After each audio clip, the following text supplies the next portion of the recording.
kesahihan risalah tersebut tidak ada lagi, kerana sebenarnya Al-Quran ini hanyalah mesej yang sesuai dengan budaya Arab semata-mata, dan perkara ini sebenarnya wujud dalam kritikan mereka terhadap Al-Quran. Okey, itu bab yang berkaitan dengan akidah. Kemudian dari segi aspek syariah pula, yang berkait dengan perundangan, yang berkait dengan hukum hakam dan sebagainya.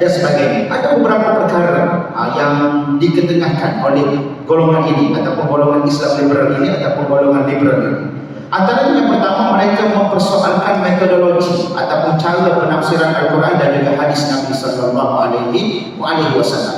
Aliran pemikiran ini mempersoalkan cara ataupun metodologi penafsiran Al-Quran yang digunakan pada hari ini.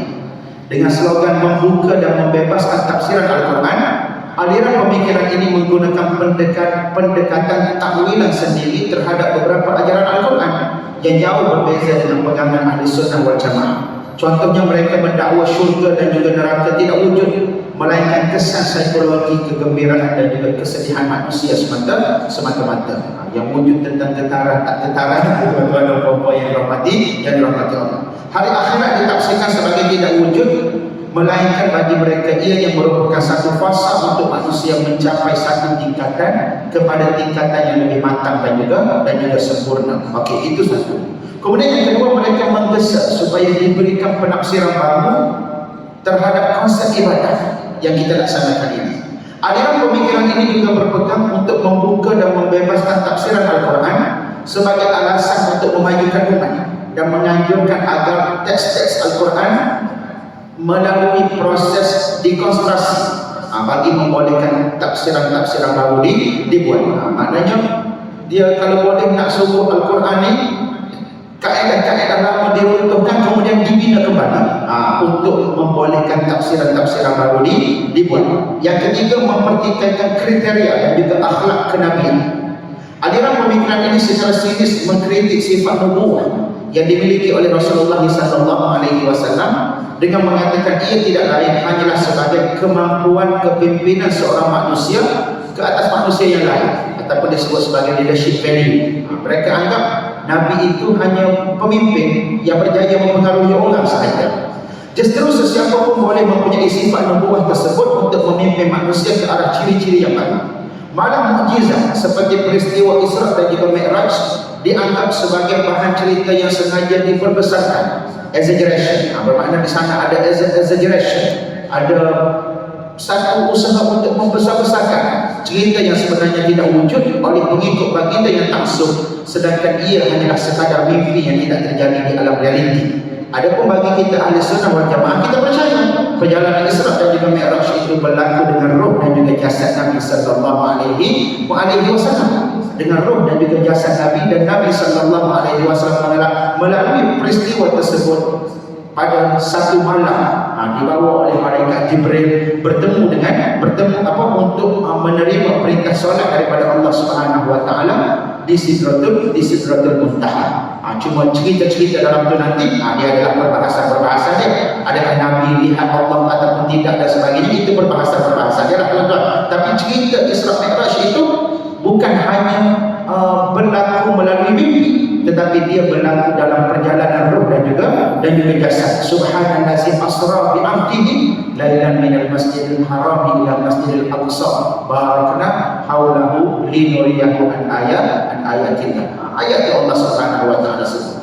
Kemudian yang keempat, sikap terhadap ilmu-ilmu Islam. Ilmu-ilmu Islam seperti usul tafsir, usul fiqh, usul hadis, al-jarh wa ta'dil dan sebagainya yang telah secara ijma' diterima sebagai metode dalam disiplin ilmu, telah dikritik oleh aliran pemikiran ini sebagai buatan manusia. Dan sebab itu timbul istilah-istilah yang berbunyi, antaranya yang pernah kita dengar, fiqh itu hanyalah apa yang dirumuskan oleh Imam Syafi'i sahaja. Hukum hakam itu apa yang dirumuskan oleh imam-imam mujtahid. Dia bukan berasal daripada Allah Subhanahu wa taala. Sedangkan imam-imam mujtahid ini sebelum mereka mengeluarkan sesuatu hukum, mereka membina kaedah berasaskan kepada Al-Quran dan juga hadis Nabi sallallahu alaihi wasallam. Penentuan hukum yang telah qat'i dan hukum yang tidak qat'i menurut aliran ini perlu dinilai semula dalam usaha merealisasikan konsep untuk membuka dan membebaskan Islam melalui tafsiran semula ajaran Islam. Manakala yang kelima, aliran pemikiran liberal ini mempunyai kaedah yang tersendiri apabila merujuk kepada hukum-hukum fiqh, iaitu mengambil tujuan hukum bukan bentuk hukum. Yang ini disebut sebagai perbahasan makosik dan sebagainya.